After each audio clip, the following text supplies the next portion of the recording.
Klub PCU Komárno usporiadal v strede leta prvý ročník súťaže Samkapu v tlaku na lavičke.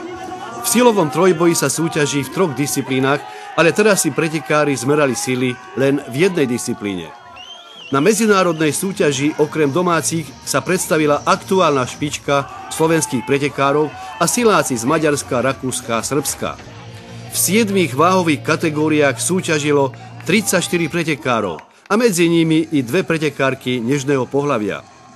Vo farbách PCU Komárno veľmi dobrý výkon podali naši dorastenci a juniori a aj vďaka ich výkonom v bodovacej súťaži zvíťazili domáci pretekári. Absolútnym víťazom medzinárodnej pohárovej súťaže sa stal predseda klubu PCU Vladimír Urban, ktorý výkonom 262,5 kg vytvoril nový svetový rekord v kategórii pretekárov na 35 rokov. Prvý ročník Samkapu sa tešil peknej diváckej kulise. Na pretekárov oddielu PCU Komárno teraz čaká ďalšia neľahká úloha.